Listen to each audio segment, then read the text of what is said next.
Good afternoon. Ooh, still morning? Ah, man. Trying to beat the heat. Forgot we practiced early. Yeah. We need to.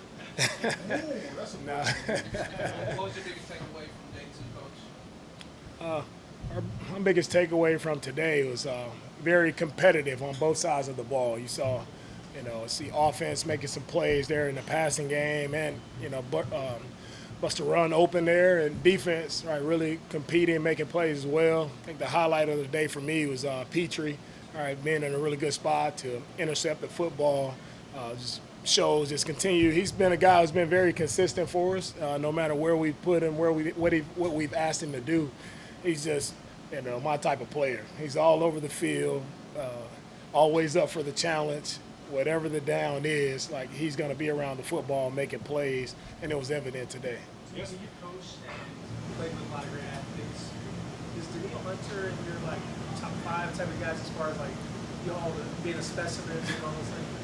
Yeah, Daniil is a very special athlete. I wish I can find a way to get the muscles that he has. Right, he's definitely a guy who's one thing that stands out about Daniil. This guy, man, he works in the off season. Like he puts in the work to take care of his body the right way, and it's a testament to him.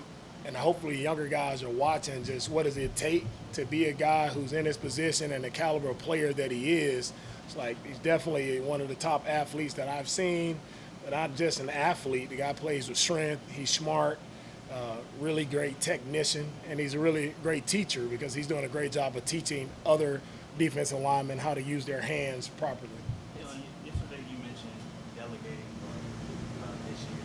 How did you come to that, and how far does that go? Does that mean allowing other people to call defensive plays, or what does that look like? Delegating for me, it looks like a lot of different things. It's just understanding I'm one person, and I just, relinquishing a lot of trust and giving a lot of trust to others to handle many things. And it's not just about play calling. There's a lot of duties that are on my plate that I give others just to see how they can grow. So as part of me as a leader, I think as a leader, you're tasked to grow and develop other leaders.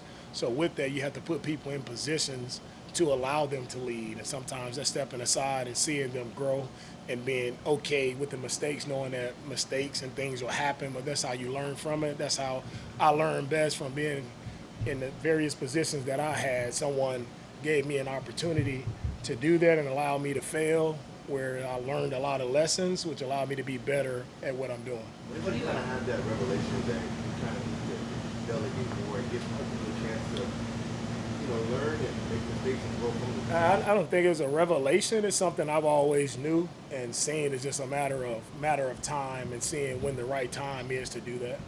It's the second year of having Neil and Will kind of pairing together. They obviously had a lot of success last year, but how can they even improve with year two? With Daniil and Will, they just have to continue to be themselves, right? Really improve on the small things, and that's really finishing at the top of the rush. For a lot of times we've been in the backfield. When I talk about finishing, I'm talking about finishing on the football.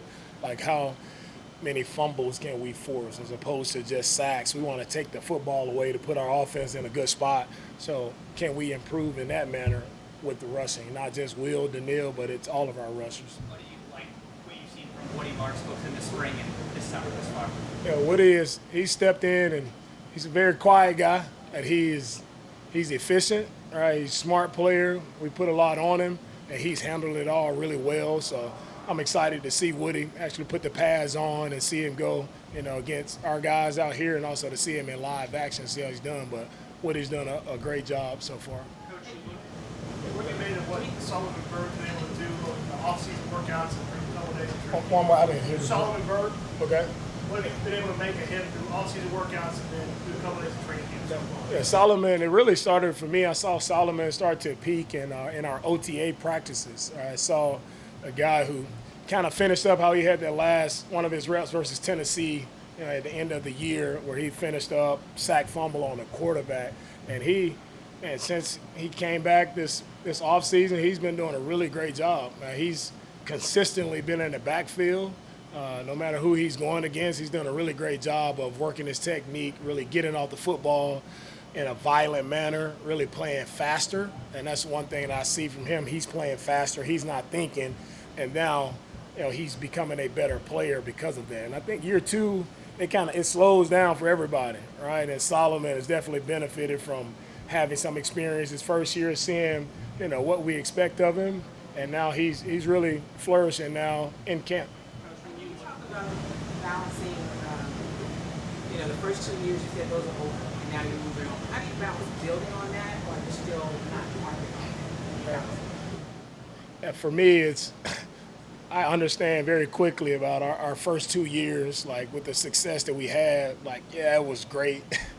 But you have to forget that very quickly because to me, again, it doesn't predict, it doesn't really guarantee what's going to happen now. And every year, I tell our coaches, I tell our players this, every year the team changes. You're going to have some additions to your team each and every year.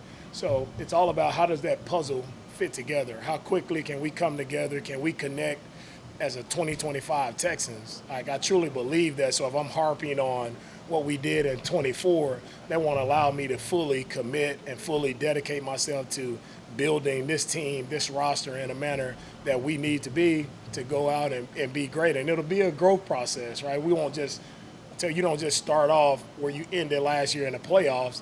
There's a lot of work that goes into getting back to that moment. It's not just guaranteed to you. So how bad do these guys want it? How bad do our coaches want it? We got to put in the work to put ourselves in that position. It's going to be, one day at a time, one game at a time, and we'll see where we end up. Coach, you look currently at Taylor Street. Yesterday you saw reps on the right side, today you saw reps on the left side. Just the importance of him learning both positions throughout the early stages of training camp. With our offensive line, you'll see a lot of guys moving around, different positions, different spots. We're just trying to find the best combination of where those guys will play.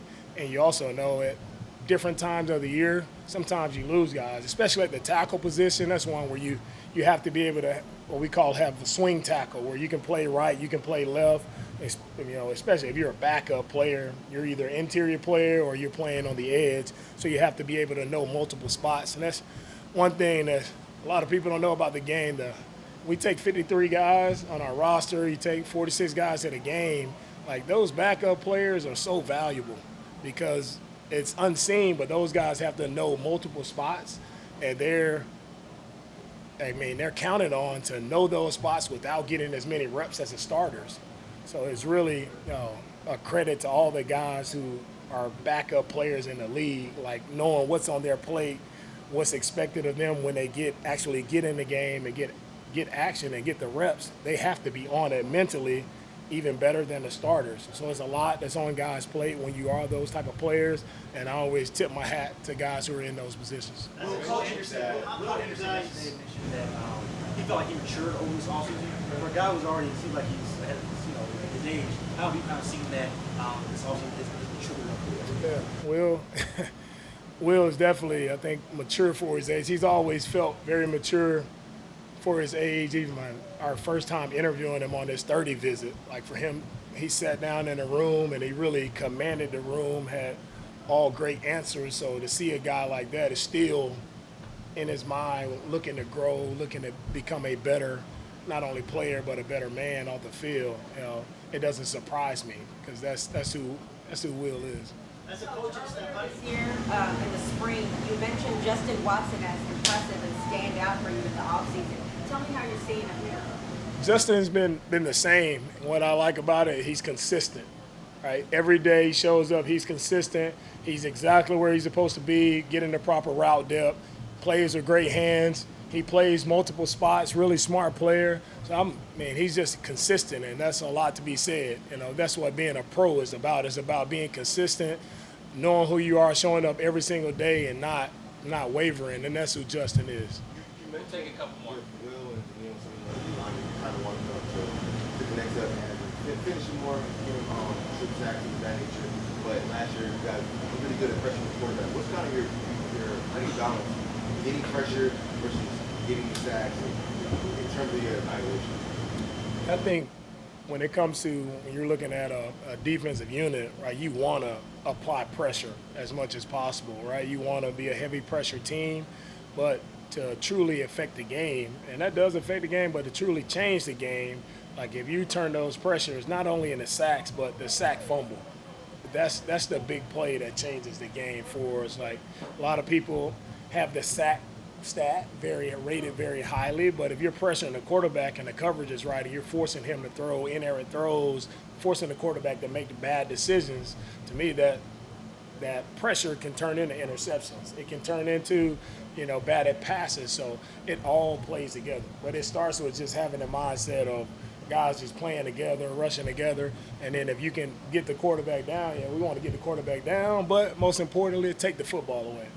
As you're given more responsibility to Nick Chubb, what do you see him now? Yeah, Nick is just, only my fourth day with Nick, and he's done